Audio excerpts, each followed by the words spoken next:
is now called to order. The clerk will now take the roll. Chair Member Bass. Present. Vice Chair Member Squilla. Present. Member Gilmore Richardson. Member Thomas. Member Gautier. Member Jones. Member O'Neill. A quorum of the committee is present. The clerk will now read the title of each of the bills. And I do want to state before we begin officially that bill number 251030 is going to be held. It will not be heard today. 251030 is going to be held. I know. We're still working on some matters. We got it. Yes. Okay. Yes. Chair recognizes Councilmember Squilla, who is the author of the bill. Please, hold it. 1 second, please. Chair recognizes Councilman Squilla, the author of the bill. Thank you, Madam Chair. I do want to say that the intent today was to run the legislation, as is with the amendments to that.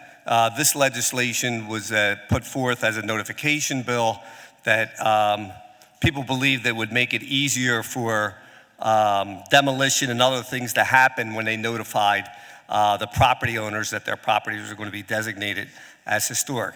That was not the case. There was a lot of misinformation being spread out there. We actually added additional language into this, working with the law department and the Historic Commission to guarantee that at notification there would be no chance of demolition. We added a lot of other information. We met with the Historic Commission, Law Department, Preservation Alliance, and others for 6 months working on that language. We still don't have a consensus agreement on it, but we will continue to work on that and hopefully have a hearing in the summer to push it forward. So thank you so much.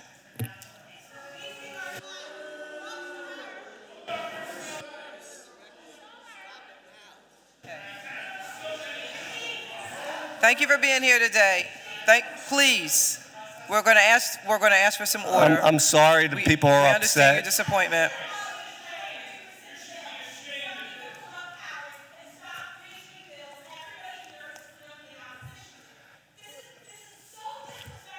All right, order.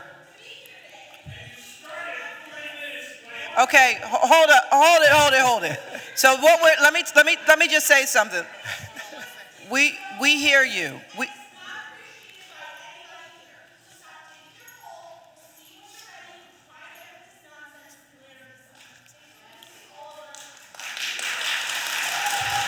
Well, thank you for your input, and thank you all for your dedication and service to the city. It's really important, and it's a shame. Hold it.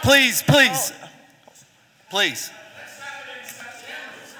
We will have a hearing in the summer. You're all invited back when we share the amendments to the legislation, and hopefully we'll get to a point working with the Law Department, Historic Preservation Alliance, and other preservationists that were part of those conversations along the way. We made a lot of amendments that were set forth and were going to be presented today during the hearing. And we actually also had conversations about Tier 2 districts and other ways to improve, and working with the Planning Commission to do surveys citywide to be proactive on nominations of historic properties throughout the district. So I know a lot of people are upset. Like I said, we know we'll still continue to work on this, and we will take this as advice. But we also know that these recommendations came from the Historic Task Force, and we continue to implement legislation from. Okay, we're gonna. Please. Yeah, just go. Okay. Well, thank you. I'd be happy to meet with you. If you want to meet with. Oh, I'm sorry. I wasted your day. Hold it. So listen, there has been listen, obviously we understand, we hear you, We are sorry that you are disappointed, but at this point, we are going to move forward with the rest of the agenda for this Rules Committee hearing, and there will be further opportunity to have commentary, to express your concerns, your issues. If you support the bill, if you do not support the bill, there will be further opportunity to weigh in. So I want to make that absolutely clear this afternoon. Will the clerk now read the title of the bills? Bill number 251030. We need to, listen, we have to have order. Please stop yelling out so that we can get through this hearing. Please stop yelling out so we can get through this hearing. If you want to speak with me, I'm happy to speak with you in the hallway. So just hold on for a minute. Hold on for a minute. I will be right out. Right out. Give me one moment. Let us get through the bills. Please step outside. I'd be happy to talk to you. Will the clerk now read the title of the bills?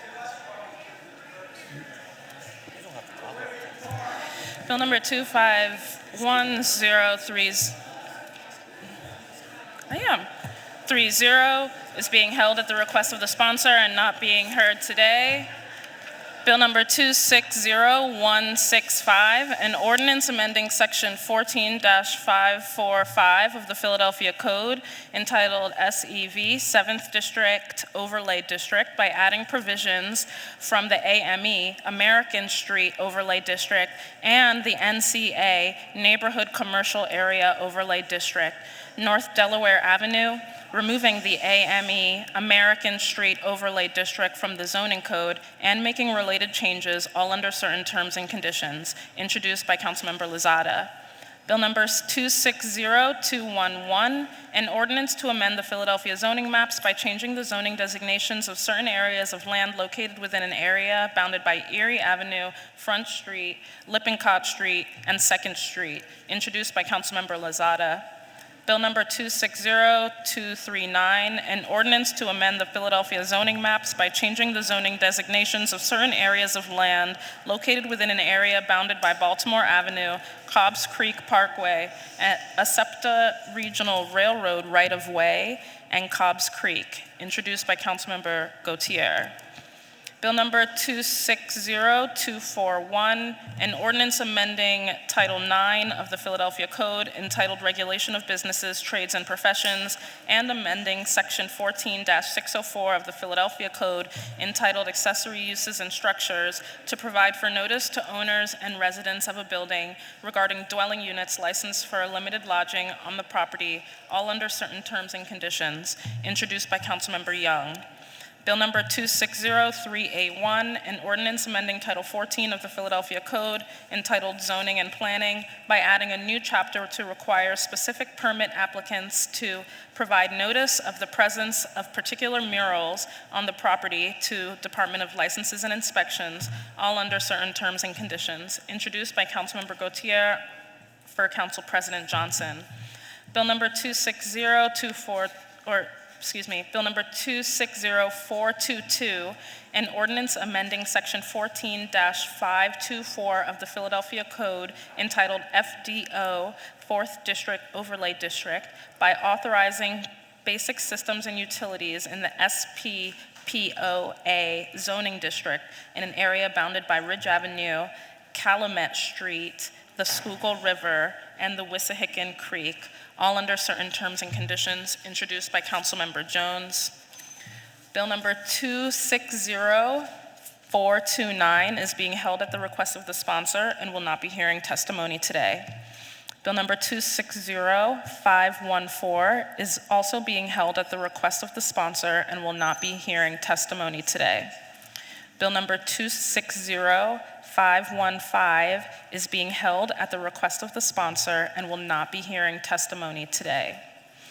Bill number 260516, an ordinance amending Title 14 of the Philadelphia Code entitled Zoning and Planning by amending certain provisions of the CMX-1 Commercial Mixed Use Zoning District regarding uses, dimensional requirements, and parking, all under certain terms and conditions, introduced by Councilmember Gautier for Council President Johnson. Bill number 260517, an ordinance amending Title 14 of the Philadelphia Code entitled Zoning and Planning by revising certain provisions of Section 14-513 entitled TOD, Transit Oriented Development Overlay District, to rename it TOC, Transit Oriented Communities Overlay District, to expand its applicability radius, and amending various sections to make changes to applicable use, dimensional, and parking standards, all under certain terms and conditions, introduced by Council Member Gautier for Council President Johnson. Bill number 260518, an ordinance to amend Title 14 of Philadelphia Code entitled Zoning and Planning by revising certain provisions related to the Transit Improvement Bonus to clarify its parameters and revise the bonus structure, and by making related changes, all under certain terms and conditions, introduced by Councilmember Gautier for Council President Johnson. Bill number 260519, an ordinance amending Section 14-513 of the Philadelphia Code entitled TOD, Transit Oriented Development Overlay District, by exempting certain districts from ground floor use requirements, all under certain terms and conditions, introduced by Councilmember Gautier for Council President Johnson. Bill number 260520, an ordinance amending Section 14-600 of the Philadelphia Code entitled Use Regulations to allow transit station use in commercial zoning districts, all under certain terms and conditions, introduced by Councilmember Gautier for Council President Johnson. Bill number 260523, an ordinance to amend the Philadelphia zoning maps by changing the zoning designations of certain areas of land located within an area bounded by Roberts Avenue, Wissahickon Avenue, Hunting Park Avenue, and Fox Street, introduced by Councilmember Jones. Bill number 260530, an ordinance amending Section 14-702 of the Philadelphia Code entitled Floor Area, Height and Dwelling Unit Density Bonuses to clarify the terms of the Public Street Enhancement Bonus and make related technical changes under certain terms and conditions, introduced by Councilmember Squilla. Bill number 260534, an ordinance to amend the Philadelphia zoning maps by changing the zoning designations of certain areas of land located within an area bounded by Kensington Avenue, Clearfield Street, Tulip Street, and Lehigh Avenue, introduced by Councilmember Squilla. An ordinance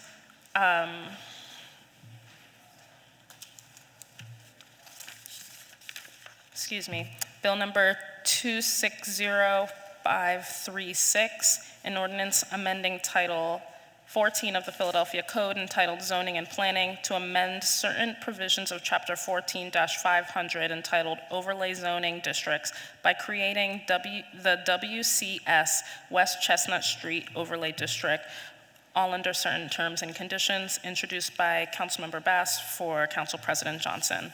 There are no other bills under consideration today.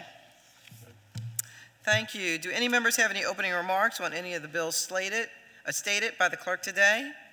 And seeing none, will the clerk please call the first panel that we have to testify on bill number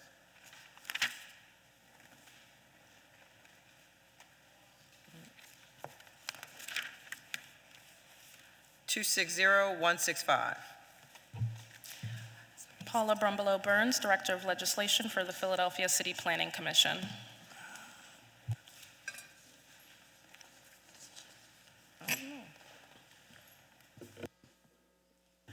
Good afternoon. Please state your name for the record and proceed with your testimony. Good afternoon, Chairman Bass, or Chairperson Bass, and members of the Rules Committee. I am Paula Brumbelow Burns, Director of Legislation for the Philadelphia City Planning Commission. I am here to testify on Bill number 260165, introduced into City Council on March 5th, 2026 by Councilmember Lozada. Bill number 260165 amends the Philadelphia Zoning Code by Section 14-545 of the Philadelphia Code entitled SEV, 7th District Overlay District, by adding provisions from the AME, American Street Overlay District, and the NCA, Neighborhood Commercial Area Overlay District, North Delaware Avenue, and removing the AME, American Street Overlay District from the zoning code. The bill combines several zoning overlays in the 7th Councilmanic District into the new SEV 7th District Overlay District. The action will make the zoning code provisions that apply to this council district easier to understand and administer. It will remove overlays that were exclusive to the 7th Council District, and the overlays that were in shared council districts will remain in the code. The Philadelphia City Planning Commission considered Bill Number 260165 at its public meeting on March 19, 2026, and recommended the bill for approval. I'll be happy to answer any questions at this time. Thank you for your testimony. Any questions from the committee? And seeing none, is there anyone else here to testify on this bill whose name has not been called? 260165, whose name has not been called? Okay, thank you for your testimony. The clerk will please call the first panel we have to testify for Bill Number 260211. Paula Brumbelow Burns, Director of Legislation for the Philadelphia City Planning Commission. Thank you. Good afternoon. Please state your name for the record and proceed with your testimony. Before you do that, I want to acknowledge the presence of Councilmember Gauthier and also Councilmember O'Neill. Thank you. I am Paula Brumbelow Burns, Director of Legislation for the Philadelphia City Planning Commission. I'm here to testify on Bill Number 260211, introduced into City Council on March 12, 2026 by Councilmember Lozada. Bill Number 260211 amends the Philadelphia zoning maps by changing the zoning designations of certain areas of land located within an area bounded by Erie Avenue, Front Street, Lippincott Street, and 2nd Street located within the North Planning District. The bill proposes to change zoning designations of a number of properties in North Philadelphia to enable commercial and affordable residential development in existing buildings, correctively rezone active schools and playgrounds, and remove legacy industrial zoning from residential neighborhoods where it could be harmful. This action is consistent with several goals in the Philadelphia 2035 City Vision, which calls upon the city to promote strong and well-balanced neighborhood centers, improve the quality and diversity of new and existing housing, and reposition former industrial sites for new uses. The North District Plan also recommends that the city encourage the rehabilitation of vacant buildings into affordable housing. The Philadelphia City Planning Commission considered Bill Number 260211 at its public meeting on March 19, 2026, and recommended the bill for approval. I'll be happy to answer any questions at this time.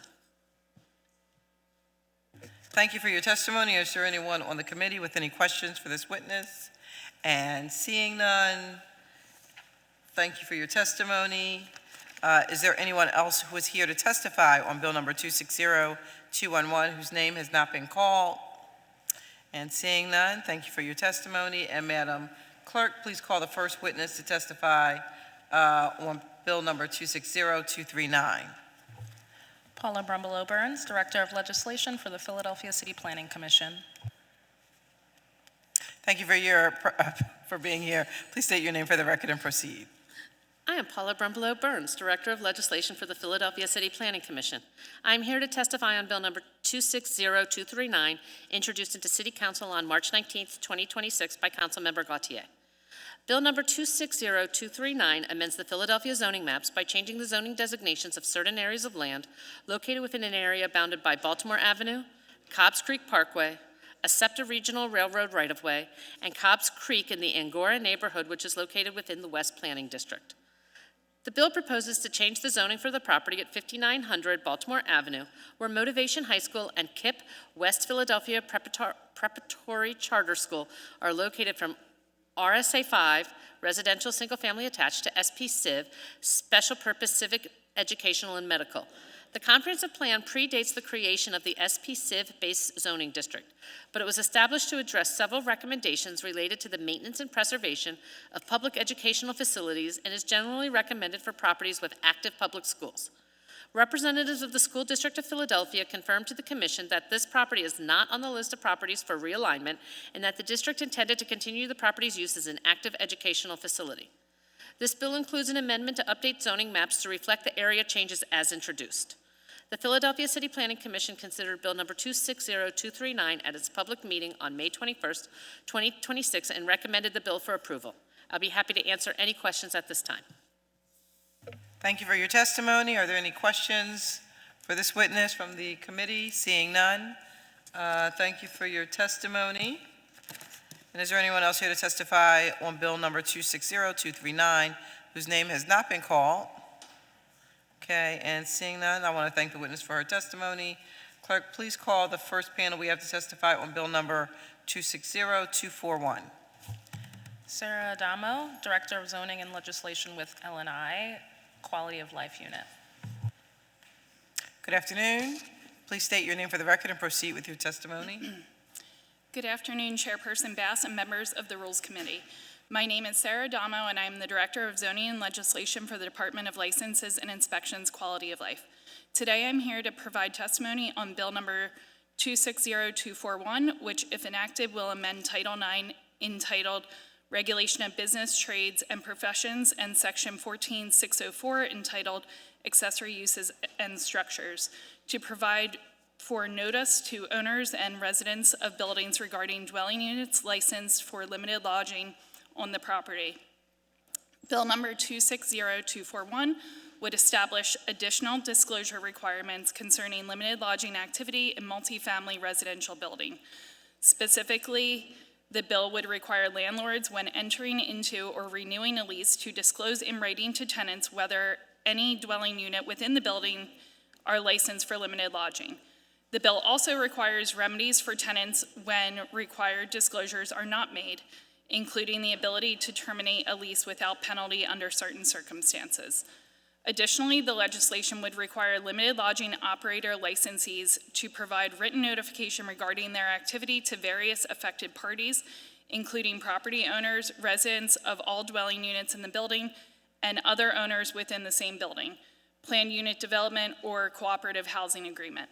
The bill would become effective 60 days after enactment. LNI QOL supports the bill's goal of increased transparency for residents and property owners regarding limited lodging activity. LNI QOL does not oppose this bill. Thank you for your consideration. I'm happy to answer any questions from the committee at this time. Thank you very much for your testimony. Any questions from the committee? And seeing none, is there anyone else whose name, who would like to testify on this bill, 260241, whose name has not been called? And seeing none, thank you very much for your testimony. Madam Clerk, please call the witness we have to testify on bill number 260381. Paula Brumbelow Burns, Director of Legislation for the Philadelphia City Planning Commission, and Jane Golden from Mural Arts.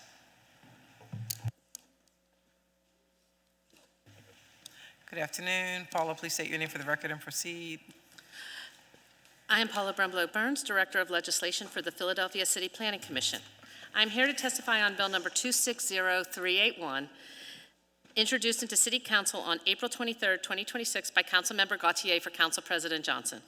Bill number 260381 amends Title 14 of the Philadelphia Zoning Code, entitled Zoning and Planning, by adding a new chapter to require specific permit applicants to provide notice of the presence of particular murals on the property to the Department of License and Inspections, and will apply citywide. The bill proposes to create a new section of the zoning code dedicated to preservation notices for zoning permits issued for certain actions on properties hosting murals erected by a single entity, Mural Arts. The administration is having ongoing discussions about how this would operate if enacted. The Philadelphia City Planning Commission considered Bill number 260381 at its public meeting on May 21st, 2026, and recommended that the bill be held for an additional 45-day review. I'll be happy to answer any questions at this time. Thank you for your testimony. Before we hear from Jane Golden from the Mural Arts Program, Chair recognizes Councilmember Jamie Gauthier. Thank you, Madam Chair. And thank you, Paula. We appreciate all of your help, and we look forward to continuing to work with you and the team at the Planning Commission. So I wanted to just offer some brief comments about this bill, but first I want to recognize and thank the incredible team at Mural Arts Philadelphia, especially Jane Golden, whose vision and leadership helped transform Philadelphia into the mural capital of the world, and I think we are all so proud of that designation. Your impact on this city is immeasurable, and generations of Philadelphians will benefit from the legacy that you are leaving behind. The bill before us today is pretty simple. It doesn't stop development, it doesn't override property rights or create a new approval process. It simply requires communication consideration when a development proposal would remove or cover a mural. I think we all will agree that our murals are part of Philadelphia's identity. They tell the stories of our people, of our neighborhoods. They reflect our communities. They draw visitors from all across the world. And yet, far too often, and this has come across so many times during my tenure, murals disappear or they're at risk of disappearing without anyone knowing until it's too late or until they're gone in the worst cases. And so this legislation creates a basic notice process between city departments and mural arts so that there's an opportunity to communicate, to document, and hopefully the ultimate goal is to preserve or replace these important works of art. And so at its core, this is about communication and stewardship and protecting the identity and the culture of our neighborhoods. It's a modest, common sense step that recognizes the value of one of Philadelphia's greatest cultural assets. And so thank you so much for all of your work, for your partnership on this. And I'd be remiss if I didn't thank Council President Johnson for his leadership. He led the charge on this, and I was grateful to work with him and appreciative that we have a leader in council that recognizes the importance of our beloved murals. Thank you so much. Thank you, Madam Chair. Thank you. Thank you for your commentary, and we now recognize Jane Golden for your testimony. Please proceed. Hello, everybody. So my name is Jane Golden, and I'm so excited to be here today. It's a bill with a number. This is so exciting. I mean, we've been thinking about this for so long. So good afternoon, Chairperson Bass and members of the Rules Committee. Thank you for having us here today. And I'm here to testify on Bill 260381, which requires specific permit applicants to provide notice of the presence of murals on a property to the Department of L&I. Throughout my career, I have worked tirelessly to make sure that the city has murals and to care for them, to think about preservation. Our city is so unique and wonderful. We have an extraordinary collection, unlike any city in the world, to be honest with you. There are murals on every corner of the street. When people come here from outside, when people come here from around the country and the world, they're just stunned. They're like, mural, mural, mural. They can't believe it. And I'm like, yes, yes, yes. And they represent our history, our struggles, our stories, our triumphs. They range from work that is very personal to topical to lyrical to urgent, and from the celebratory to the somber. In their collective diversity of style and tone and topic, the murals speak broadly and deeply about who lives in our city. They fill our public spaces with joy, with moments to reflect, and with evidence of public participation and connection, something missing often in today's world. And of most importance, the work shows us how public art can reflect and generate community. Another measure of their importance isn't just how they look, but it's how they happen. It's how they were created. And the thread that links all the murals, like thousands of them all over the city, from now, if you look back in the day to anti-graffiti, it's the broad range of authors that are involved. And when I use the word authors, I think of citizens, business owners, public agencies and departments, prisons, civic groups, students, and of course, artists. We love artists. So broad authorship has been central to how we work.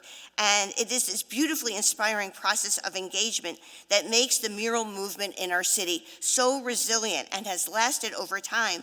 And that's why it remains beloved. We see ourselves in our murals. Our work has been analyzed and researched over years by people across the globe who have repeatedly come to the conclusion that mural making is a process that builds social capital and creates opportunities over and over again for engagement that crosses boundaries in most unusual ways among the public, the private, the social, the civic, and the aesthetic.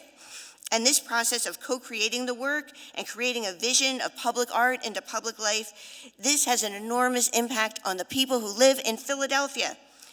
But just as we have seen all this growth in what we do, there's another trend that is very disturbing and sad. Developers, sometimes from outside the city, will tear down a mural or build in front of them. And that is very startling, and it's like we can't believe it. And I want to be clear, I'm not standing in the way of economic development or development. We have partnerships with developers, and that's a win-win. But, and clearly Philadelphia needs housing, but growth should not diminish or eradicate the cultural assets that make people want to live, work, and invest in the city of Philadelphia. Repeatedly, people tell me this, and I am sometimes stopped on the street and people say, "Are you the mural person?" And I'm like, "Yes." And they'll say, "I moved to Philadelphia because of the murals." And I'm like, "Yay!" Not that I'm excited or anything about it, but, and I would say that Mural Arts invests, in over $2 million in hiring 250 artists every year, but it's not just artists. It's like we have participants in all our different programs, as you all know. And so it's really an investment. Murals aren't just decorations, they're repositories of community memory. And for decades, we have built an international reputation as a city that values and believes in public art. And we're known as a city who invests in the arts, and that is wonderful. We have tours that draw people from all over the world. I led a tour last year, and someone was there from Australia, from Germany, from Japan. I couldn't believe it. And this was just one little tour that I led. And they said, "Oh, one day we went to the Barnes, and the second day we're coming on a mural tour." And if you go on a mural tour, you're seeing things beyond Center City. You're going out into the neighborhoods, into the communities, and seeing all this richness and wonder that makes our city so magical. And when murals go away, we lose more than paint on a wall. We lose stories, relationships, we lose our identity, our investments, and I believe, and I know I'm biased, but I do believe we lose a piece of our heart and soul. So the question is not whether development should happen. Of course it should. It is how development and cultural preservation can sit side by side. It is not a one or the other opportunity. And I believe we are on the right track with this legislation being submitted today to protect our murals. And I'm so thankful, Councilmember Gautier, to you and your staff, to Council President Johnson and his staff for really being tireless about this. And so, as Councilmember Gautier said so eloquently, this is really, it's like a logical thing. Tell us if this is going to happen. So then we can talk to the community, we can talk to the artists, we can talk to the developers and say, is there something we can do to preserve this? Like with the Martin Luther King mural, on Lancaster Avenue, the Full Court developers, they made space for a new mural. So the community was so sad and then so happy, and it was great. It was like, ta-da, it was such a great, I remember the dedication as if it were yesterday. It's like, oh, I loved it. So that's what we're advocating for. But when it doesn't happen right, I was driving down Chestnut Street not too long ago. We did this great mural that was a tribute to President Obama's initiative, My Brother's Keeper. Really beautiful. Hundreds of men of all ages worked on this project. And driving by, it was rubble. It was rubble. No one knew, no one told us. It was the most heartbreaking thing to witness. We don't have to have that happen. So encouraging conversation, examining design solutions, seeing if adjustments can be made, this is what we're advocating for. And remember, cities are judged not only by what they build, but what they choose to keep. Philadelphia has demonstrated that economic development and cultural stewardship are not opposing goals. To me, they strengthen each other. Our murals tell the story of who we are. As we build Philadelphia, the Philadelphia of tomorrow, we must ensure that we do not erase the Philadelphia that generations have created and loved and respect. Thank you so much. Thank you so much for your testimony.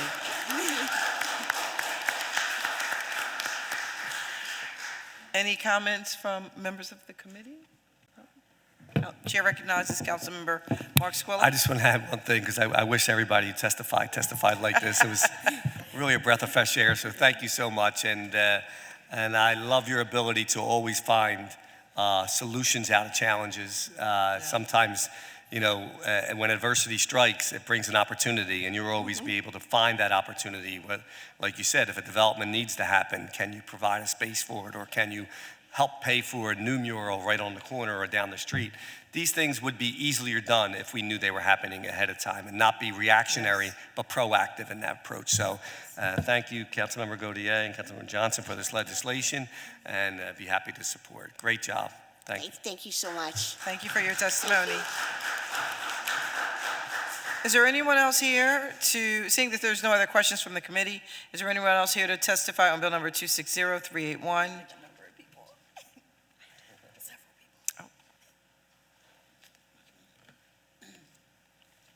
Please come forward to testify on bill number 260381.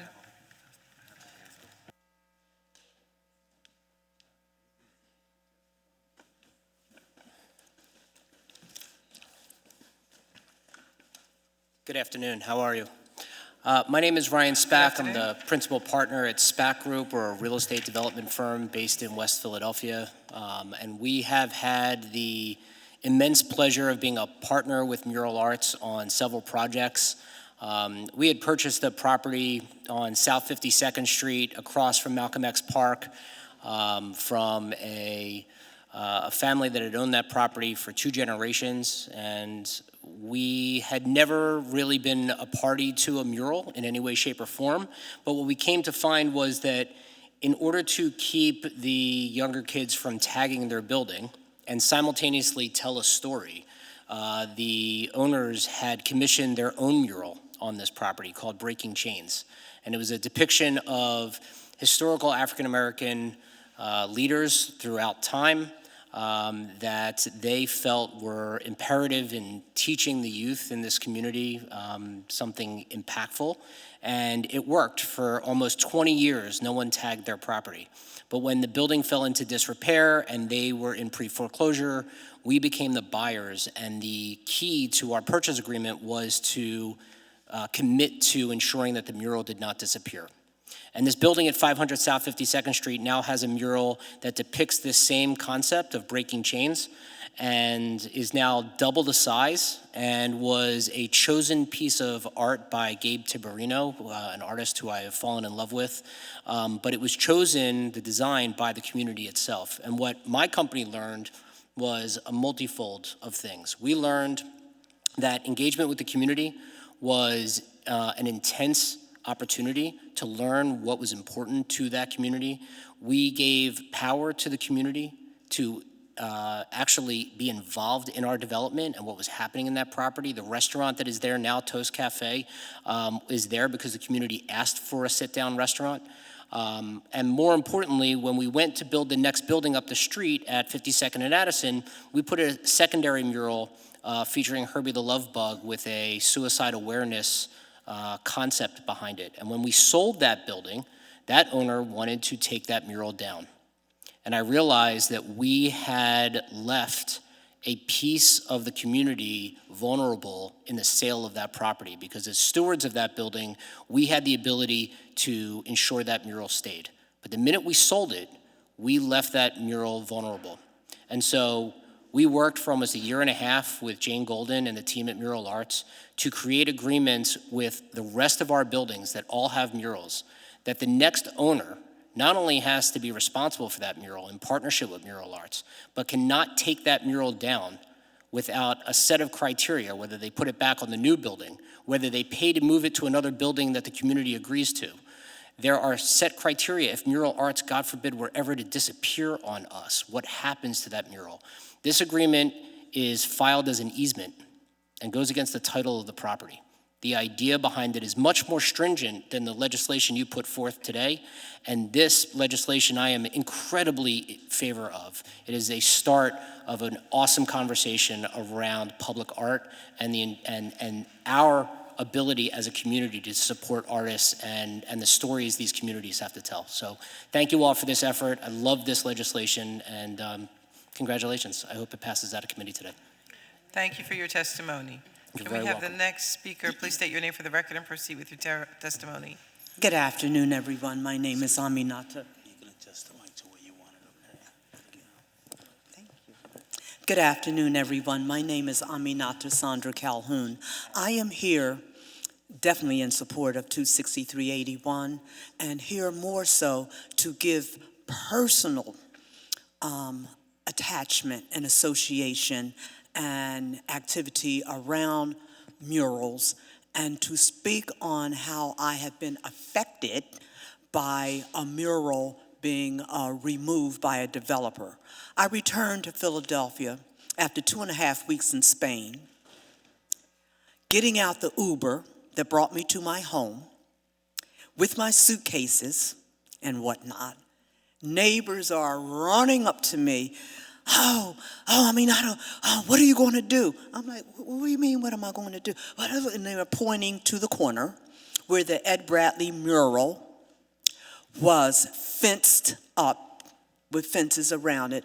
I'm like, oh my God, what is going on here? So not only was the Ed Bradley mural removed by developers, but as said previously in testimony, with no warning as my city council person so elegantly expressed, no warning to the community, and God knows no warning to me, who spent many, many days up on the scaffold applying this mural. And I think it's a downright disrespect and disgrace not to be informed prior to, because you're looking at the millions, the millions of dollars. This is not no paint by no numbers. A number of funds, a lot of funds go into this, time, activity, physically. But what is the most profound about these murals, and that I experienced from the Ed Bradley mural? It is a mental health piece. These murals serve as mental health therapy. You may not understand or know that for a fact, because those of us who appreciate these murals, some of us, we sit and gain energy, mental health. I am still affected today from the removal of the Ed Bradley mural, and now boots on the ground trying to find a location to replace this mural. So I need some therapy around this, the removal of not just the Ed Bradley murals, but many, many murals throughout the city. Because years back, I was employed with Mural Arts, wherein my position was to take and do tours of the murals by way of the trolley. We had visitors and people that would come on the trolleys, and the trolley would tour around the city, and I would explain the murals, the history, and on and on. So let's look at what we can do between the developers and construction to not erase the murals, because that's the soul and heartbeat of Philadelphia. Thank you.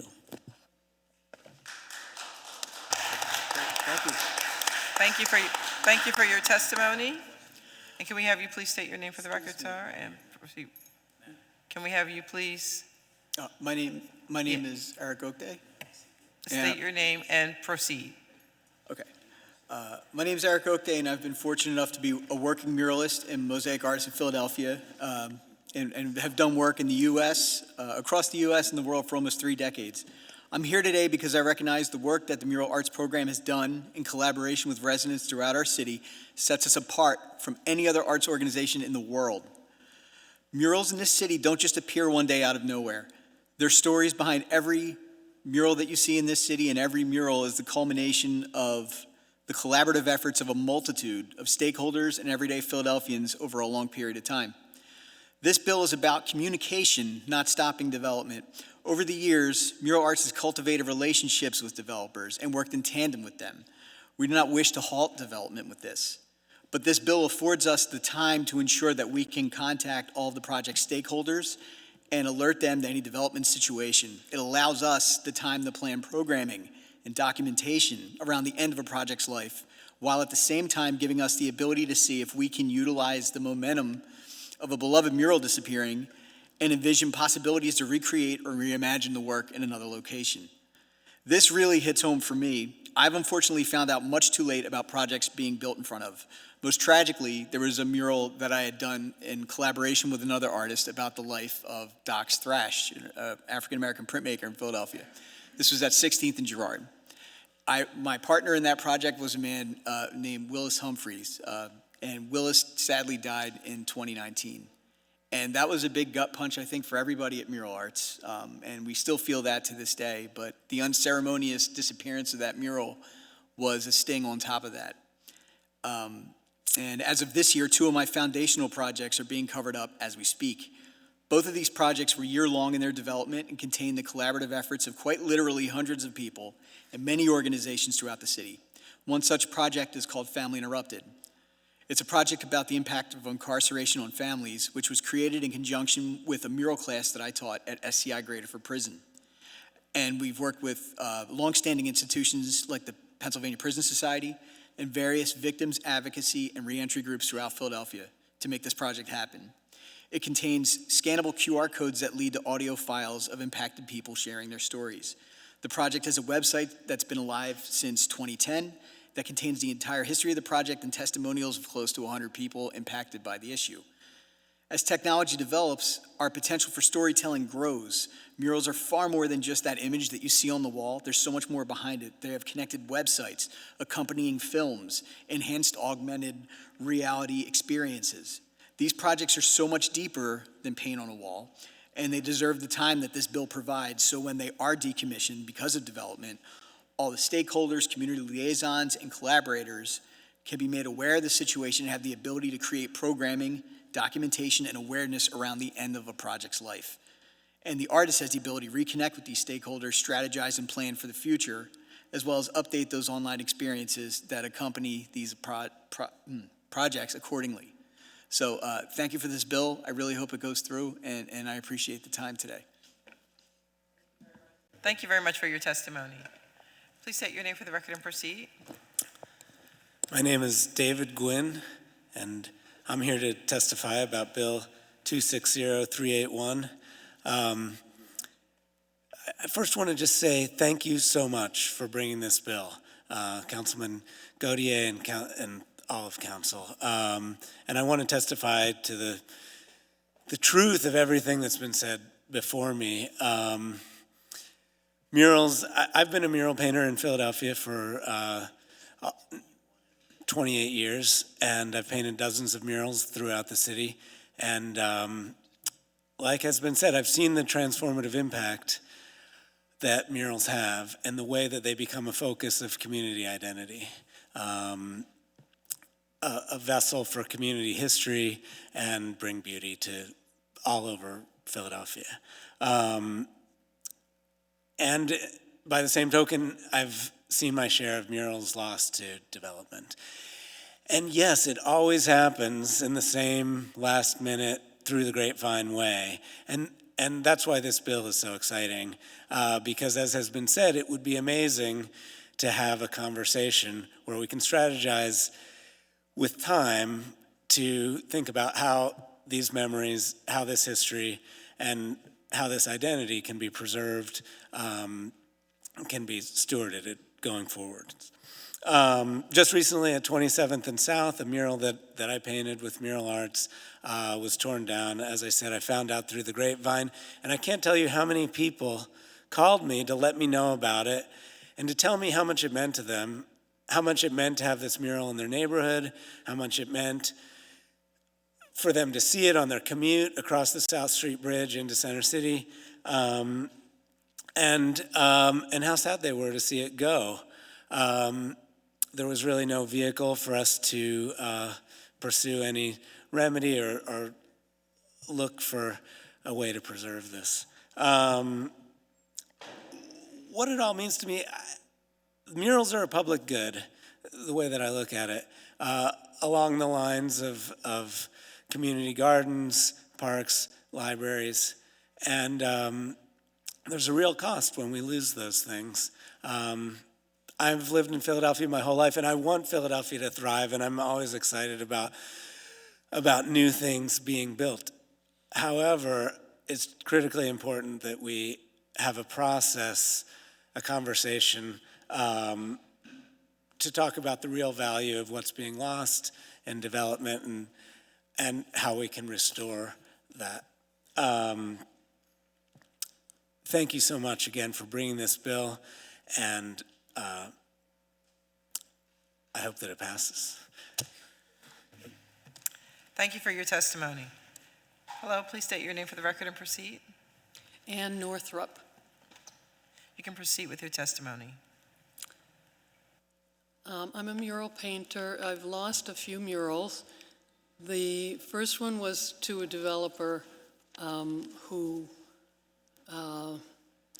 just, the neighbors had planted a garden on an empty lot, and the neighbors requested a mural about the gardeners, and they wanted there to be a historical record of their work and their leadership in the community in creating this wonderful place. And so it was wonderful working with them, and they were characters in the mural that I painted for them. And what happened was the lot was owned by somebody. The prices in the neighborhood of the land, went up. And so a developer, so they decided to develop the lot into a house. And, that's not a tragedy, but so much is lost when that happens. Because here were these historical figures, these parents and, and good neighbors and gardeners, and it was really a beautiful thing that just was lost. Now, the idea, of course, we had a chance, but we were not able to save it. But in some cases, there's no planning or any kind of communication about it. So I think it's really an important thing that you're doing here, and I salute you for that. Then there was a second one that was going to be lost. That was One World at the Independence Charter School, and they wanted to build a gym in front of it. Okay, so, that's good for the kids too. Maybe you could move it to the other side of the lot, but no. So they were proceeding with that, but we were able, because of the time that we had, to photograph the mural, to find donors who would pay for the replacement of the mural somewhere else. And that, was just key. So at 21st and Market Street, just behind the Dunkin' Donuts between Market and Ludlow, you can still see One World. And it's a mural about the wonderful families all across the world. I tried to represent the entire world. And, every day when I was painting on it, people would come up and talk to me about how they felt about it and how they identified with the characters in the mural. And that was just a wonderful thing because, the drunks were hanging around on the corner, getting liquor, from the store on Market Street, but there were other people that really were, hardworking and appreciative people who were, and even those people, of course, were appreciative, even though they threatened to paint Donald Duck all over it. But even so, it was a great, sort of conversational opportunity and place for people to identify with something, good. So that was a great one. And now, currently, my mural at Juniper and Spruce is under threat. That's the gay mural, the LGBTQ mural, Pride and Progress. And that hurts me a lot. They want to build, it's that community itself that wants to build a high-rise affordable housing for LGBTQ people with no money. So it's a good, thing.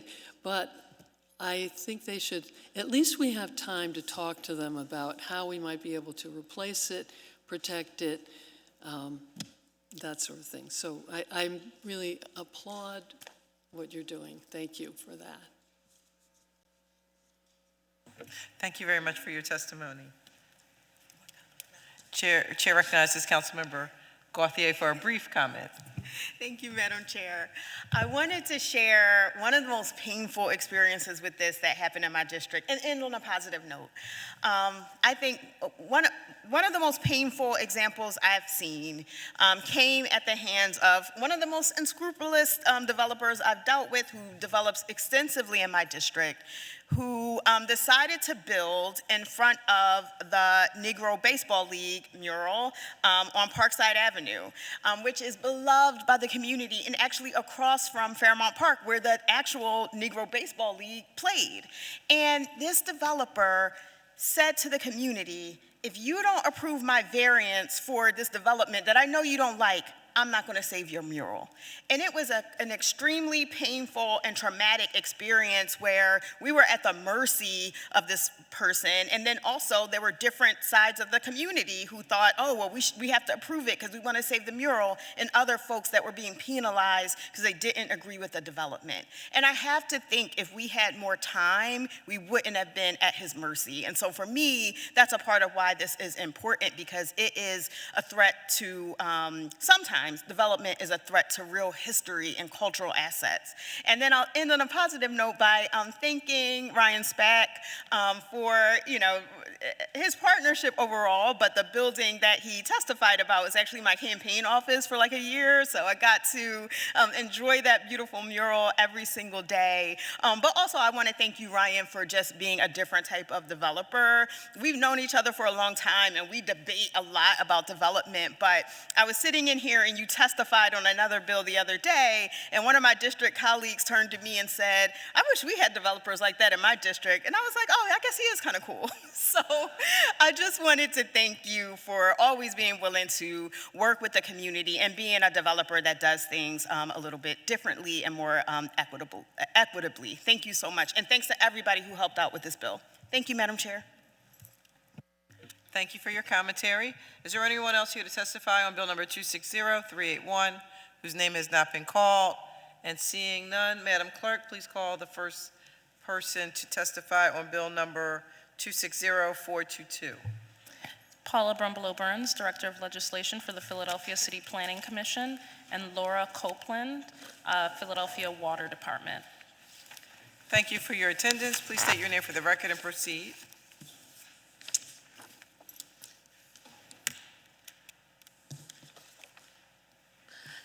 Good afternoon, Chairperson Bass and members of the Rules Committee. I'm Paula Brumbelow Burns, Director of Legislation for the Philadelphia City Planning Commission. I am here to testify on Bill number 260422, introduced into City Council on April 30th, 2026 by Councilmember Jones. Bill number 260422 amends Section 14-524 of the Philadelphia Zoning Code entitled FDO, 4th District Overlay District, by authorizing basic systems and utilities in the SPPOA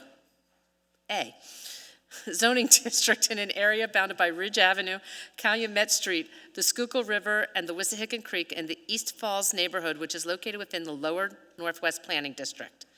This bill will update the FDO, 4th District Overlay District, to allow basic utilities and services as a permitted use in the SPPOA, Special Purpose Parks and Open Space Active Base Zoning District, restricted to a defined area of the Queen Lane Raw Water Pumping Station. This legislation is intended to allow the Philadelphia Water Department to plan and carry out future work to upgrade municipal drinking water facilities related to the Water Revitalization Plan without needing to seek a variance or special exception before the Zoning Board of Adjustment. The Philadelphia 2035 Comprehensive Plan recommends modernizing and repairing existing utility infrastructure, calling on the city to strategically and systematically replace obsolete water infrastructure. The Philadelphia City Planning Commission considered Bill number 260422 at its public meeting on May 21st, 2026, and recommended the bill for approval. I'll be happy to answer any questions at this time. Thank you for your testimony. Please state your name for the record and proceed. Laura Copeland. Good afternoon, Chairperson Bass and members of the Rules Committee. My name is Laura Copeland, Assistant Deputy Commissioner for Education, Community Engagement, and Government Affairs with the Philadelphia Water Department. Thank you for the opportunity to testify before you today. Today, I'm here to express support for Bill number 260422, amending the 4th District overlay by creating an area defined as the Queen Lane Raw Water Pump Station area and allowing basic services and utilities within the SPPOA, Special Purpose Parks and Open Space Active zoning district in this area. We have spent time connecting with individual council members to discuss parcels containing water department facilities that require corrective zoning, particularly in Districts 4, 8, 9, and 10. Today, I would especially like to thank Councilmember Jones for his support of this bill.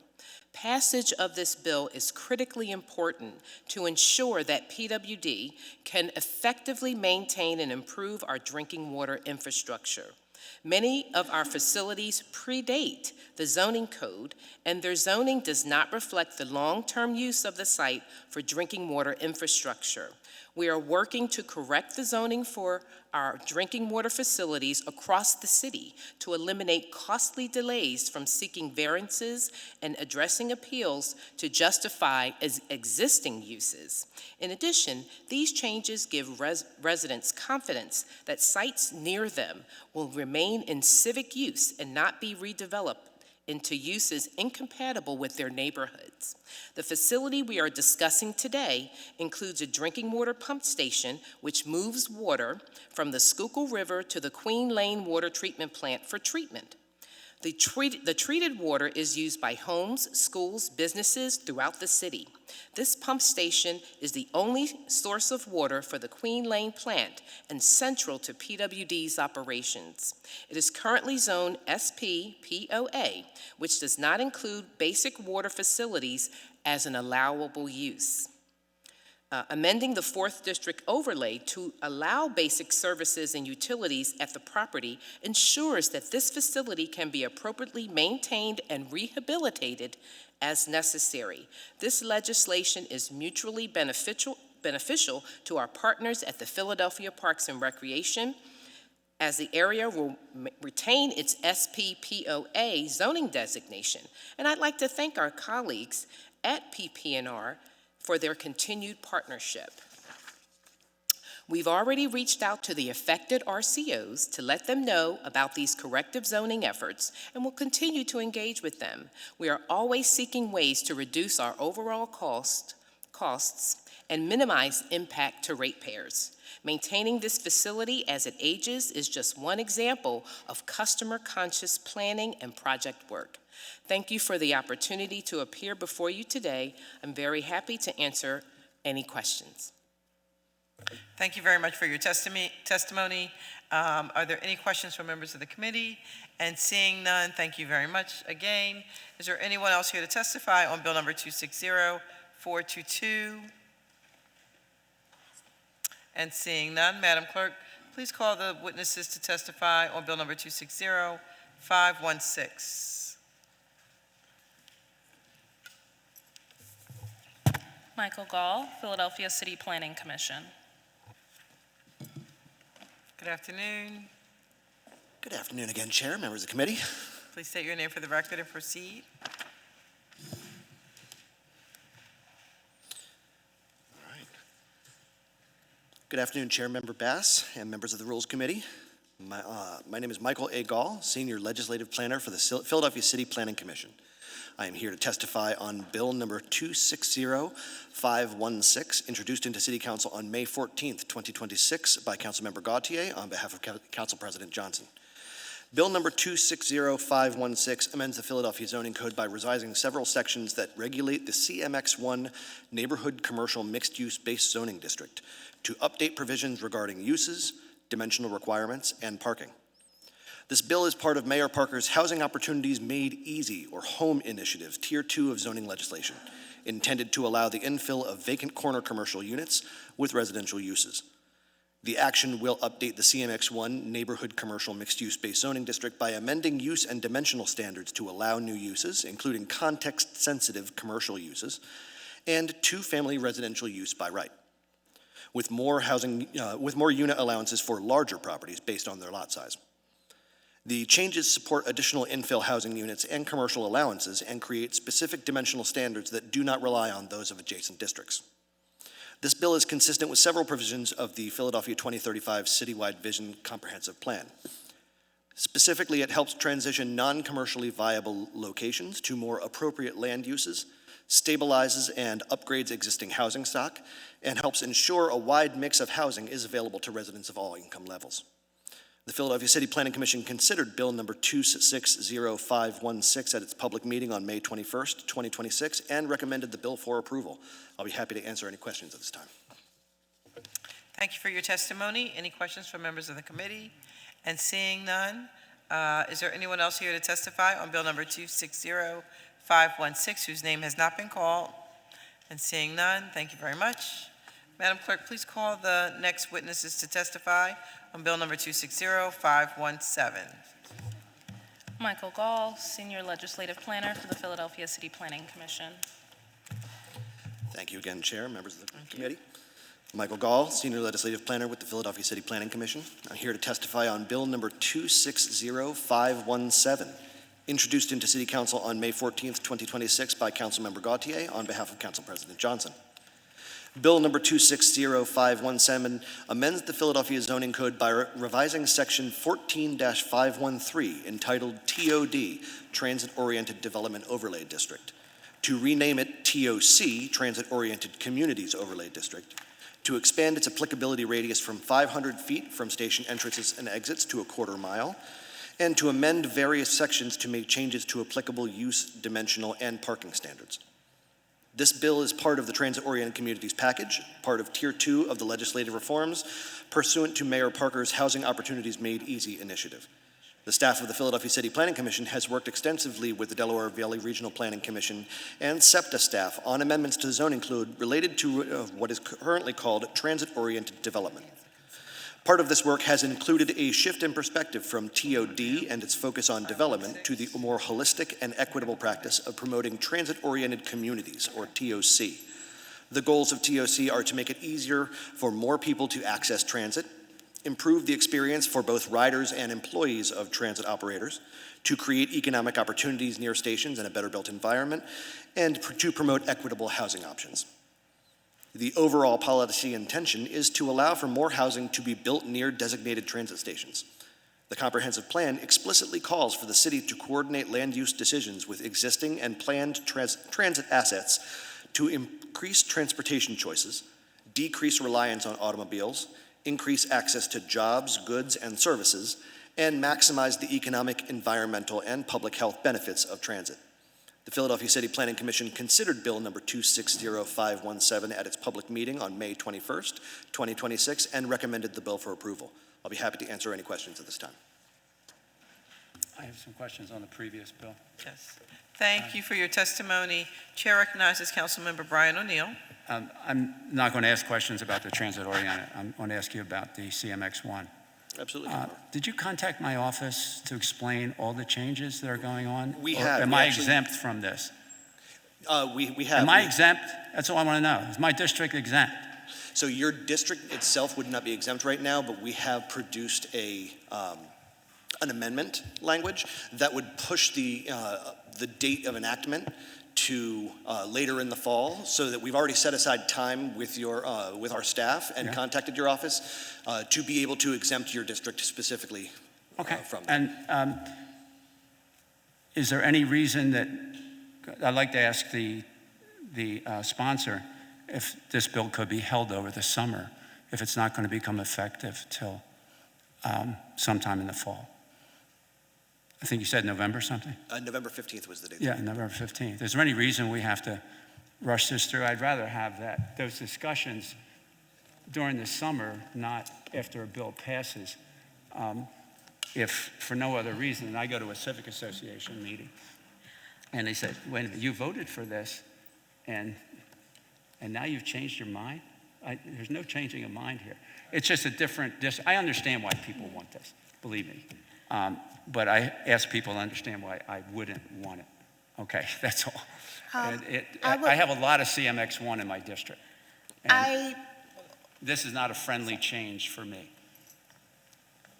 Chair recognizes Councilmember Gautier. Thank you, Madam Chair. Thank you, colleague. I would just want to understand what that would impact from a home's perspective before agreeing to that. And I may be misunderstanding, but I also thought that, and I may be wrong, so someone correct me, that council members would have to affirmatively kind of remap in order for this change to go into effect, or am I misunderstanding that part? I guess I'm probably best able to answer your question, Councilmember. Okay. So currently, CMX1 is mapped in every district in the city. Council members can change their district overlay to exempt or change the rules on top of that, but currently CMX1, this would change the rules for CMX1 citywide. I see. I understand your concern, but I just, even if we could recess to discuss a bit, I wouldn't want to agree to that without understanding in a comprehensive sense the ramifications. Yeah, I mean, I would like it held over the summer if possible. Yeah. Why don't we convene during our public meeting, our private, our meeting, after we take all of the testimony before we vote, and we can make a determination at that point how we're going to proceed. I may not be here for that, so Okay, I'd super. like to get it done. Because my intention is, well, I had some concerns and had some conversation with planning about the 8th district and these changes by right and.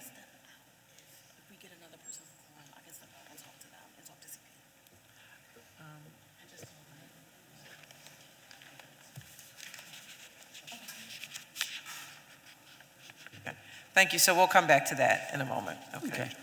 Thank you. Thank you, Councilman. Is there anyone else to testify on bill number 260517?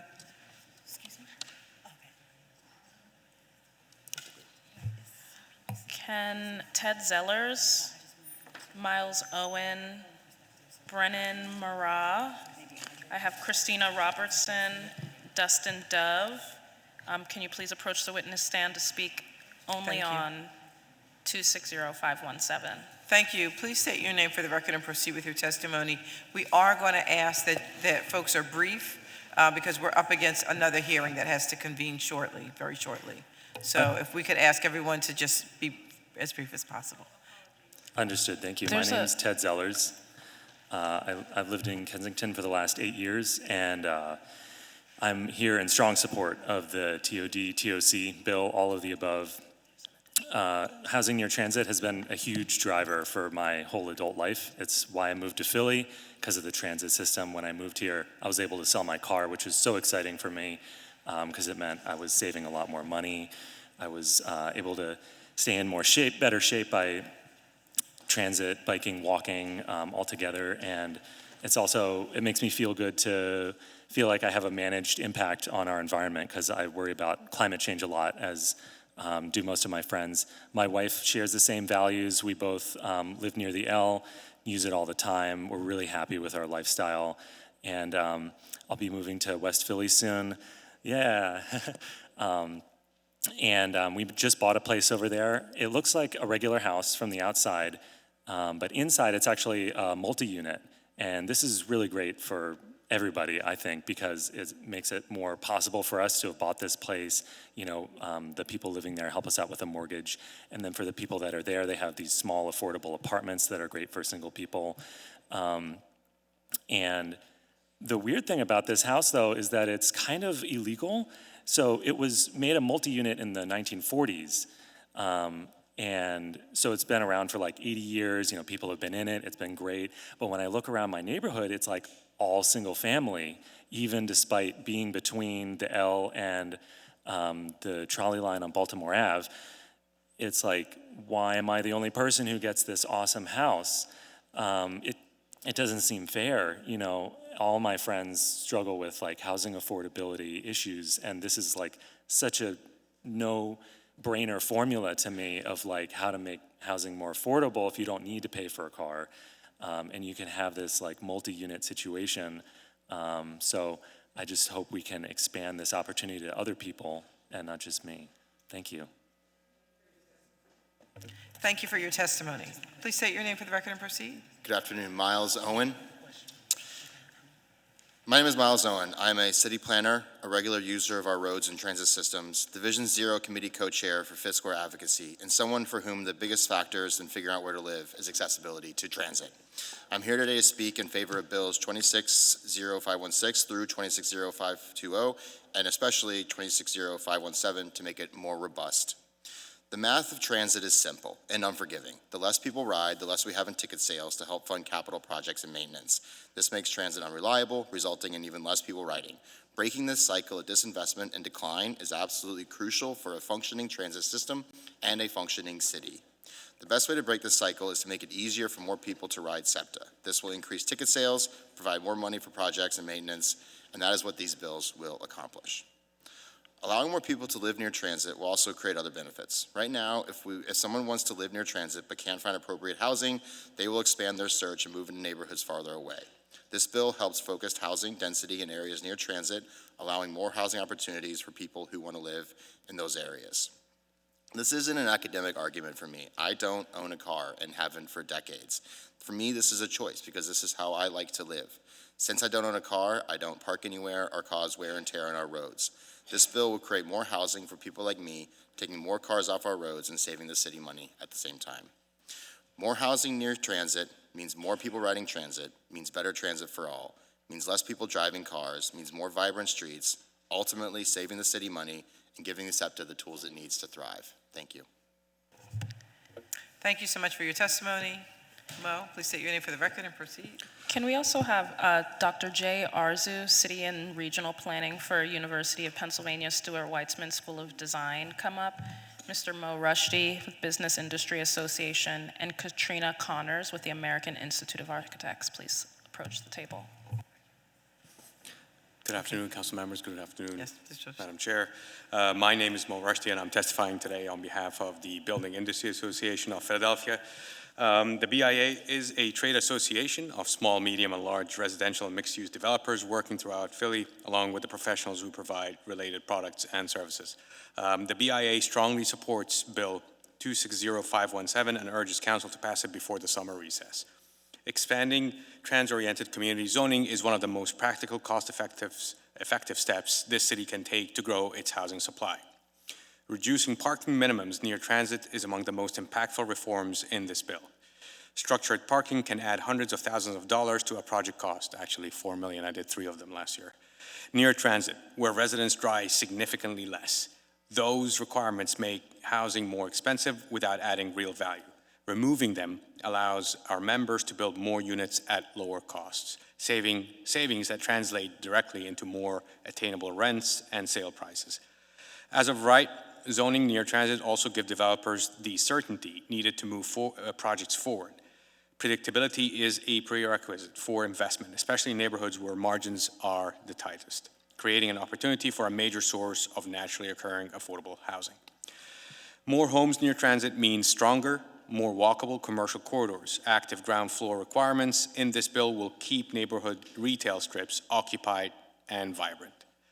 Residents living near frequent transit drive less, reducing congestion and emissions across the city, and growing the base of transit riders near SEPTA stops, supporting fair revenue that sustains the system at zero cost to the city or the state. We urge council to pass Bill 260517 and commit to follow-up station designation bills this fall, extending TOC's benefits to more neighborhoods and more Philadelphians. The BIA is ready to be a partner in that work. Thank you very much. Thank you for your testimony. Can we have you, sir, please state your name for the record and proceed? Yes, Dr. Jay Arzu. Good afternoon, Chairman Bass, Councilmember Gautier, and members of the Rules Committee. My name is Dr. Jay Arzu, and I am proud to call Philadelphia home. I am a housing organizer with Fifth Square Advocacy, and I have spent my entire career studying how cities move. I'm here to strongly support Bill 260517. For too long, Philadelphia has treated land around our train stations like an afterthought. Surface parking lots, vacant storefronts, and low-slung blocks sit on some of the most valuable transit access points in Philadelphia County. Bill 260517 begins to change that. It expands our transit overlay from 500 feet to a quarter mile from each station. It allows modestly more homes near the train, and it adds new buildings to put more life into ground floor uses instead of garage doors. But this is not just about zoning, it is about people. Imagine a Philadelphia where a family can live near the L, skip the cost of a second car, and put that money toward rent, childcare, and savings. Picture neighborhoods filled with corridors that have shops and storefronts instead of curb cuts, where more working families can afford to live in the very places that connect them to jobs and opportunity. I'm here, and here is what I want this council to hear most clearly about this bill. More homes near transit means more riders for SEPTA.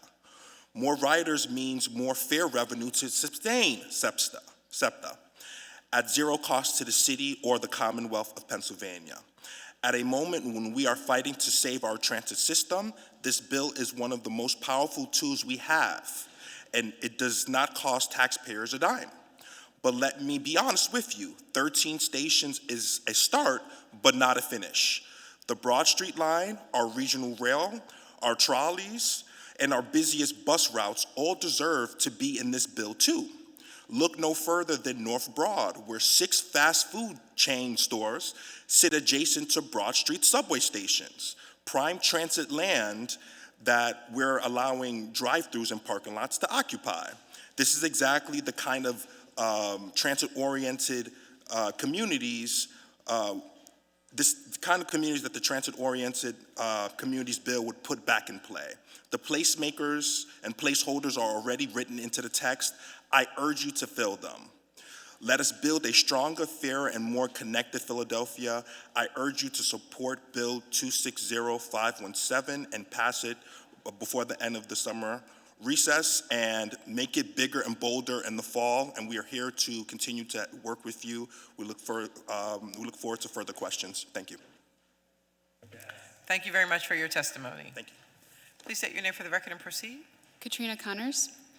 Good afternoon, Councilmember Bass and members of the Rules Committee. My name is Katrina Connors, and I'm testifying on behalf of the American Institute of Architects. Our members are architects and design professionals working across residential, commercial, mixed-use, and institutional projects throughout Philadelphia. AIA Philadelphia strongly supports the proposed ordinance amending Title 14 of the Philadelphia Code entitled Zoning and Planning, including the updates to the transit-oriented communities overlay provisions. These reforms represent a thoughtful and advancement of Philadelphia's zoning framework by helping address housing needs while supporting sustainable growth and neighborhood vitality. AIA Philadelphia supports these reforms because they expand housing opportunities in well-connected, walkable neighborhoods, strengthen neighborhood commercial corridors and as vital economic and social anchors, and leverage existing transit infrastructure to promote more equitable access to opportunity. If implementation proceeds, we encourage the continued evaluation of the geographic extent of TOCs throughout Philadelphia and consideration of additional TOC areas near major transportation hubs that are not currently included. Expanding opportunities for transit-oriented development can help maximize the public benefit of existing and future transit investments. We commend city leadership for advancing forward-looking, policy-driven solutions and welcome the opportunity to work with City Council to ensure these reforms are implemented in a manner that promotes design excellence, inclusivity, and long-term benefit to the community. Thank you for the opportunity to testify, and I respectfully urge the committee to support these zoning reforms. Thank you very much for your testimony. And please state your name for the record and proceed. Hi, thank you, Chair Bass and members of the Rules Committee. My name is Dustin Dove. While I am president of the Fairmount Civic Association, I do not speak on behalf of them here. I'm here to support Bills 260516, 260517, 260518, 260519, and 260520, but I want to speak specifically to Bill 260517. If it becomes law, Bill 260517 will remove parking minimums in the transit-oriented communities overlay district and then expand that district to cover more stations, including, hopefully, if amended, to include the 5th District stops on the Broad Street line that my neighbors and I use. All of these bills taken together help ensure that Philadelphians of all incomes can live in neighborhoods like mine without needing a car, and also support SEPTA ridership by allowing more homes near transit stops. Transportation is the #2 highest cost for most families in Philadelphia, and allowing more people to get to our job centers via transit is good for families and good for the city. I've walked the 0.6 miles from my home to the Fairmount Avenue stop on the Broad Street line many times, and I can tell you that it is a reasonable distance for someone who wants to commute on the train to job centers in Center City and around the region. Residents may be priced out of neighborhoods because we've built very little in recent years, often due to restrictions that don't allow the homes we need to be built. These bills would help increase the supply of homes and ensure that anyone who wants to live in Fairmount or similar neighborhoods can do so. The small businesses of Fairmount Avenue would also benefit from increased foot traffic if more homes were allowed nearby, which would help our small business community and increase safety and liveliness in the corridor. For future generations who desperately want to be able to afford to live in our city, for a transit system that needs the ridership, and for small businesses that need the business, please support these bills. Thank you. Thank you. Thank you for your testimony, and please state your name for the record and proceed. Hi, my name is Brennan Mirage, and I wanted to say thank you to Chairman Bass and the rest of the Rules Committee for allowing me to speak today. I also represent Fifth Square Advocacy as the co-chair of the Housing Committee, and I want to also thank a few of the members who are not here who met with some of our members concerning these bills as well. So I'm in support of Bill 260517 as well as the accompanying bills 260516 through 260520 for a multitude of reasons. In the interest of not repeating what others have said, more homes near transit means more riders for SEPTA, lower transportation costs for families, and also the ability for more people to put down roots in the city. Personally, I moved to Philadelphia about 2 years ago because I knew that it had strong transit infrastructure and the ability to get around without needing a car, which was very important to me. So even though the city has good infrastructure, we can't take it for granted, and bills 260517 will help make sure that there are investments in transit to make sure that it remains strong and powerful throughout the city. I would urge the council to consider the following changes, additions to 260517, which are removing parking mandates near transit, covering more stations on more lines, increasing the coverage radius beyond the current 1,000 feet, and allowing by right multifamily housing in residential districts near transit areas. These changes will not only allow more people to live and get around Philadelphia, but also bring much needed financial stability to SEPTA and encourage growth across the city. And look forward to speaking with council members we haven't met yet about the benefits of TOC and incorporating them into their districts, and we encourage you to pass these bills. Thank you so much. Thank you for your testimony. I do want to acknowledge the presence of a member of the committee, Councilmember Jeffrey J. Young. Thank you for being here, Councilman. And, okay, and so we're going to proceed. Is there anyone else here to testify on bill number 260517? And seeing, you already testified. Okay, and seeing none, Madam Clerk, please call. Madam Chair. Oh, I'm sorry. Can I be recognized? Yes. Chair recognizes Councilmember Brian I have to O'Neill. leave the chamber. I may not be back before the end of the hearing, and I would like to be recorded as aye on all bills and all amendments, all bills as amended. Okay, thank you. Thank you.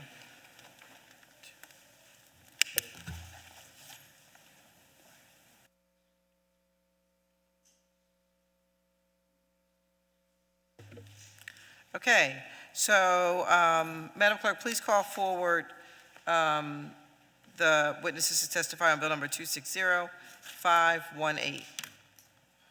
Michael Gall, Senior Legislative Planner for the Philadelphia City Planning Commission.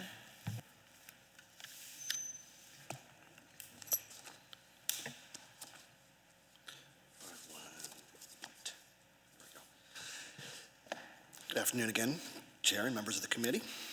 I am Michael Gall, Senior Legislative Planner for the Philadelphia City Planning Commission, here to testify on bill number 260518, introduced into City Council on May 14th, 2026 by Councilmember Gautier on behalf of Council President Johnson. Bill number 260518 amends the Philadelphia Zoning Code by revising certain provisions related to the Transit Improvement Bonus, an existing bonus, to clarify its parameters and revise the bonus structure, and by making related changes all under certain terms and conditions. This bill is part of Mayor Parker's Housing Opportunities Made Easy initiative, Tier 2 of zoning legislation, as a piece of the transit-oriented communities package. The Transit Improvement Bonus was originally added with the new zoning code in 2013. It offers developers density bonuses in return for improvements to transit infrastructure. The current Transit Improvement Bonus has only been used twice, both times by Comcast in Center City. This bill, crafted in close partnership with SEPTA, amends the existing Transit Improvement Bonus in a number of ways to incentivize and further target its intended use, to expand its applicability, and to clarify roles and responsibilities.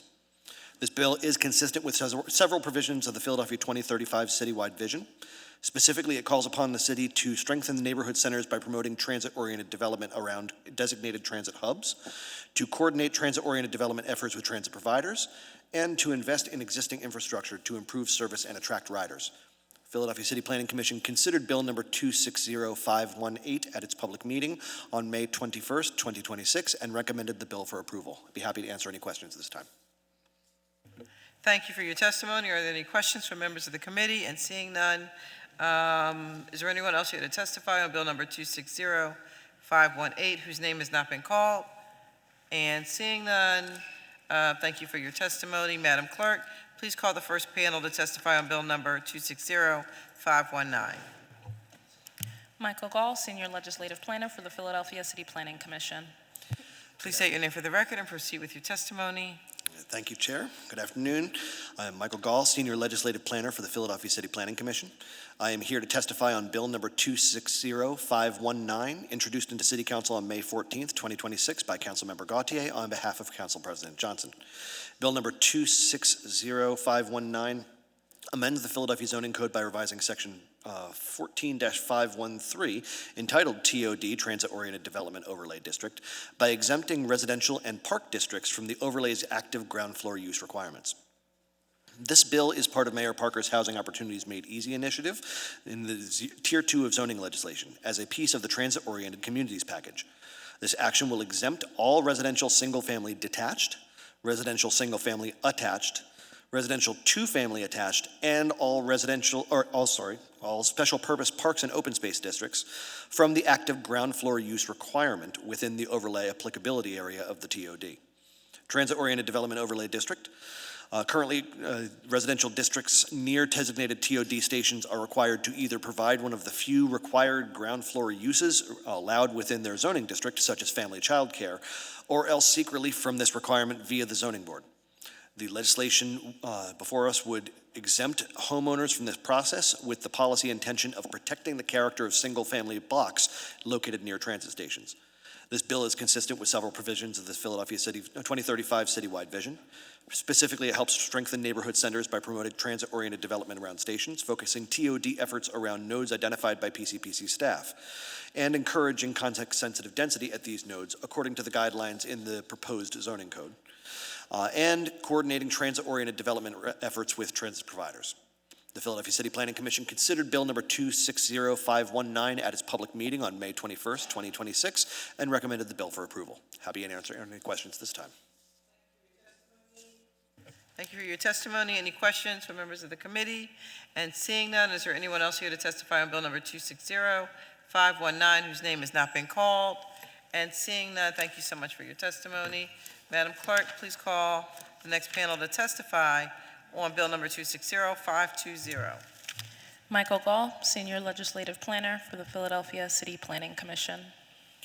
Good afternoon, Chair, members of the Rules Committee. Michael Gall, Senior Legislative Planner for the Philadelphia City Planning Commission, here to testify on Bill number 260520, introduced into City Council on May 14th, 2026 by Councilmember Gautier on behalf of Council President Johnson. Bill number 260520 amends Section 14-600 of the Philadelphia Zoning Code to allow transit station as a use in commercial zoning districts. This bill is part of Mayor Parker's Housing Opportunities Made Easy plan in the initiative's Tier 2 of zoning legislation as a piece of the Transit-Oriented Communities Package. The action proposes to allow transit station as a use by right in all commercial zoning districts in the city. This bill is consistent with several provisions of the Philadelphia 2035 citywide vision. Specifically, it helps the investment in existing infrastructure to improve transit service and attract riders and coordinate land use decisions with existing and planned transit assets to increase transportation choices, decrease reliance on automobiles, increase access to jobs, goods, and services, and maximize the economic, environmental, and public health benefits of transit. The Philadelphia City Planning Commission considered Bill number 260520 at its public meeting on May 21st, 2026, and recommended the bill for approval. Happy to answer any of the questions at this time. Thank you for your testimony. Any questions from members of the committee?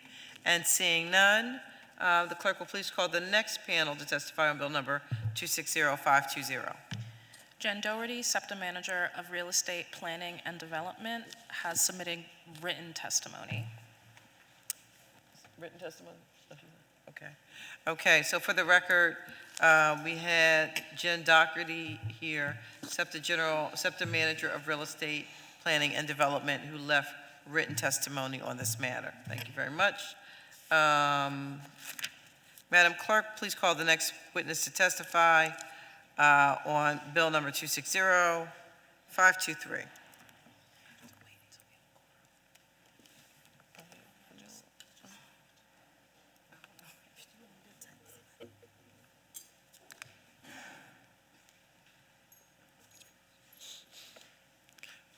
Council will be at ease for one moment. Pause.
Thank you. Council will resume. And we will please have the clerk call the first panel to testify on Bill number 260-523. Michael Gall, Senior Legislative Planner, Philadelphia City Planning Commission. Good afternoon, Chair and members of the Rules Committee. I'm Michael Gall, Senior Legislative Planner for the Philadelphia City Planning Commission, here to testify on Bill number 260-523, introduced to City Council on May 14th, 2026 by Councilmember Jones Jr. Bill number 260-523 amends the Philadelphia zoning maps by changing the zoning designations of certain areas of land located within an area bounded by Roberts Avenue, Wissahickon Avenue, Hunting Park Avenue, and Fox Street. The properties to be remapped were formerly the site of the Bud Company's manufacturing plant, a pressed steel fabricator that closed in the 1980s. The zoning is proposed to be changed from I-2 medium industrial to CMX3 commercial mixed use to facilitate a redevelopment of parts of the industrial campus. A pair of active railroad rights-of-way crosses the site, a CSX freight line and SEPTA's Chestnut Hill West Regional Rail Line, and the developer has expressed interest in activating a station there for the planned mixed-use development, which is also slated to include biotech research uses. The area has seen a decline in industry going back several decades and has transitioned to a mix of commercial uses consistent with this remapping action. The Philadelphia City Planning Commission will consider Bill number 260-523 at its public meeting on June 4th, 2026. I'll be happy to answer any questions at this time. Thank you very much for your testimony. Are there any questions or comments from members of the committee? And seeing none, is there anyone here who is here to testify on Bill number 260-523 whose name has not been called? Seeing none, thank you for your testimony. Clerk, please call the first panel to testify on Bill number 260-530. Paula Brumbelow Burns, Director of Legislation for the Philadelphia City Planning Commission. Good afternoon. Please state your name for the record and proceed. Just 1 second. keep adjusting the chairs every time I leave. I am Paula Brumbelow Burns, Director of Legislation of the Philadelphia City Planning Commission. I'm here to testify on Bill number 260530, introduced into City Council on May 14th, 2026 by Councilmember Squilla. Bill number 260530 amends the Philadelphia Zoning Code by amending 14-702 of the Philadelphia Code entitled Floor Area, Height, and Dwelling Unit Density Bonuses to clarify the terms of the Public Street Enhancement Bonus and to make related technical changes in the Washington Square West neighborhood, which is located within the Central Planning District. The bill proposes correcting technical errors in Bill number 250436, which was previously approved in May 2025. This legislation fixes a text omission of percent signs in the bonus table. The Philadelphia City Planning Commission considered Bill number 260530 at its public meeting on May 21st, 2026, and recommended the bill for approval. I'll be happy to answer any questions at this time. Thank you for your testimony. Are there any questions or comments from members of the committee? And seeing none, is there anyone else here to testify on Bill number 260530 whose name has not been called? Okay, and seeing none, thank you for your testimony. The clerk will please call the first panel we have to testify on Bill number 260534.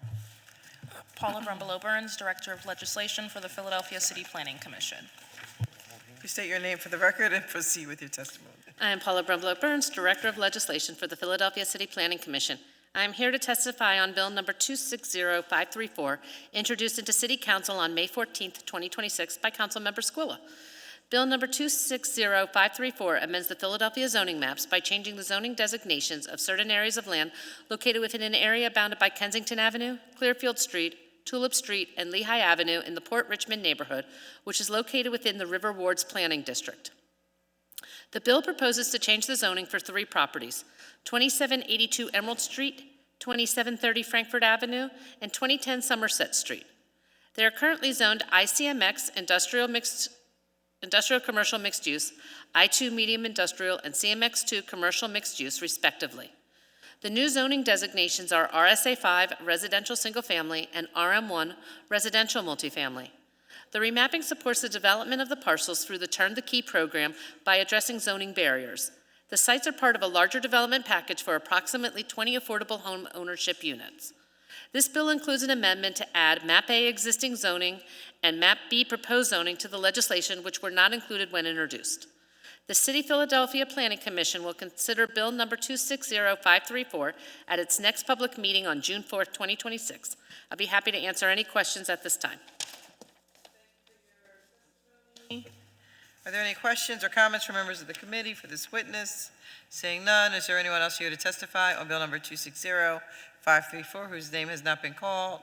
Seeing none, I want to thank you for your testimony.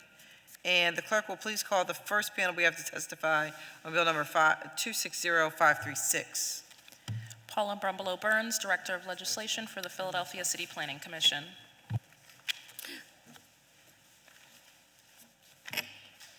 Thank you. Please state your name for the record and proceed. I am Paula Brumbelow Burns, Director of Legislation for the Philadelphia City Planning Commission. I am here to testify on Bill number 260536, introduced into City Council on May 14th, 2026 by Councilmember Bass for Council President Johnson. Bill number 250536 amends the Philadelphia Zoning Code by amending Chapter 14-500, Overlay Zoning Districts, by amending the WCS, West Chestnut Street Overlay District in the Center City West neighborhood, which is located within the Central Planning District. The bill proposes to amend the existing WCS West Chestnut Street Overlay District that was created by Bill number 200348, approved May 11th, 2021. The provisions of this overlay lapsed on December 31st, 2024, except as to any building permit there in effect. The amendment will now have the overlay lapsing on December 31st, 2028. The Philadelphia City Planning Commission will consider Bill number 260536 at its next public meeting on June 4th, 2026. I'll be happy to answer any questions at this time. And thank you for letting me present today. Thank you very much. Thank you for your testimony. Is there anyone here, or let me ask you, is there anyone on the committee who has any questions? Okay. Seeing none, is there anyone here who would like to testify on Bill number 260536? Seeing none, Thank you for your testimony. Thank you. Being that there are no further witnesses, we'll now proceed with taking public comment. Is there anyone else here in chambers that wishes to testify before the committee today? Okay, and seeing none. Oh, I'm sorry, I apologize. Please come forward, please state your name for the record and proceed with your testimony. Good afternoon, Chairperson Bass and members of City Council's Committee on Rules. My name is Garrett O'Dwyer, and I'm the Policy Director for the Philadelphia Association of Community Development Corporations, or PACDC. Thank you for the opportunity to offer testimony in support of Bills 260516, 260517, 260518, 260519, and 260520, which will enhance Philadelphia's efforts at building transit-oriented communities. We thank the Parker administration for its leadership to incentivize new units of housing close to transit opportunities, and Councilmember Gautier for introducing this package of legislation. PACDC is the leading voice in nonprofit community development organizations in Philadelphia. Our 60 CDC members and 90 additional associate members are responsible for addressing key affordable housing, economic development, and social service needs across the city. Our members know the value of SEPTA access for community residents and the synergies unleashed by combining housing with nearby transit. By improving the incentives for developing housing opportunities near transit stations, we can generate both new units of housing and increase ridership on our chronically underfunded public transit system. The changes to the zoning code and the package of bills being considered this afternoon are sensible and relatively modest steps that will increase the benefits for building near transit and reduce the overall regulatory burden, which adds to housing price pressures across the city. While we support these measures, we also recognize that new housing isn't necessarily affordable housing. In fact, it usually isn't. The value of having transit in close proximity is even more important to our middle and lower income residents, and so we should work proactively to ensure that the benefits unleashed by this legislation don't only extend to our wealthiest residents. In parallel to this legislation, the city should redouble efforts to ensure that affordable housing investments are targeted towards transit-rich areas. It should also carefully consider the disposition of city-owned vacant land that is near transit. In rapidly gentrifying communities, we need intentional development that includes deep affordability, or else affordability could be foreclosed on for good. PACDC supports the transit-oriented communities legislative package and looks forward to working with the Parker administration to build a more equitable Philadelphia. Thank you. Thank you very much for your testimony today. Is there anyone else here who would like to testify and give public comment on any of the bills that we discussed here today? Okay, and seeing none, we'll now go into our public meeting. Madam Clerk, please call the roll. Chairmember Bass. Present. Vice Chairmember Squilla. Present. Member Gilmore Richardson. Present. Member Gauthier. Present. Member Jones. Present. Member Thomas and Member O'Neill. Okay, I do want to say for the record that as we're getting ready to proceed with voting on these bills, that we are holding Bill number 251030. We're also holding Bill number 260516, as there's a number of questions from members of the committee. So we'll be holding those two bills. Chair recognizes Councilmember Squilla for a motion on the amendment to Bill number 260239. Thank you, Madam Chair. I offer an amendment to Bill number 260239. A copy of the amendment is circulated to all members of the committee. I move that the amendment to Bill number 260239 be adopted. Thank you. It's been moved and properly seconded that the amendment to Bill number 260239 be adopted. All of those in favor of the motion will signify by saying aye. Aye. Is there anyone opposed? The ayes have it. The motion carries. The amendment to Bill number 260239 has been adopted. Chair recognizes Councilmember Squilla for a motion on the amendment to Bill number 260422. Thank you, Madam Chair. I offer an amendment to Bill number 260422. A copy of the amendment has been circulated to all members of the committee. I move that the amendment to Bill number 260422 be adopted. Thank you. It's been moved and properly seconded that the amendment to Bill number 260422 be adopted. All those in favor of this motion will signify by saying aye. Aye. Anyone opposed? The ayes have it. The motion carries, and the amendment to Bill number 260422 has been adopted. Chair now recognizes Councilmember Squilla for a motion on the amendment to Bill number 260534. Thank you, Madam Chair. I offer an amendment to Bill number 260534. A copy of the amendment is circulated to all members of the committee. I move that the amendment to the Bill number 260534 be adopted. Second. Thank you. It's been moved and properly seconded that the amendment to Bill number 260534 be adopted. All of those in favor of the motion will signify by saying aye. Aye. Anyone opposed? The ayes have it. The motion carries, and the amendment to Bill number 260534 has been adopted.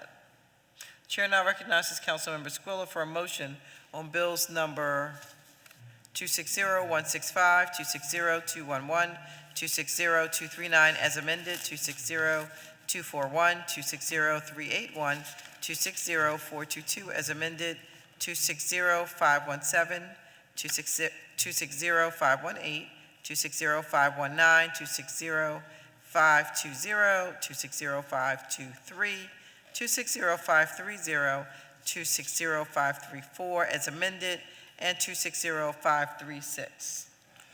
Thank you, Madam Chair.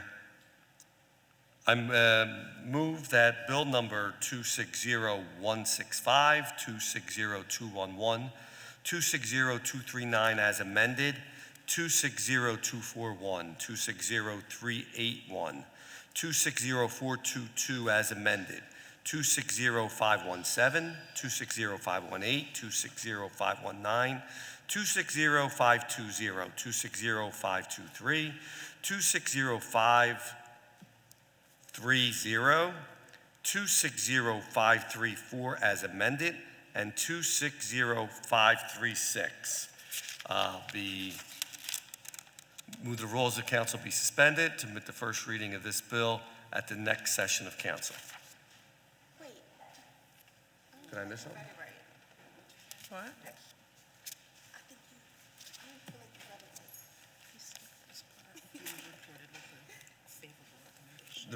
The bills be reported from the committee with a favorable recommendation, and further move that the rules of council be suspended as to permit the first reading of these bills at the next session of council.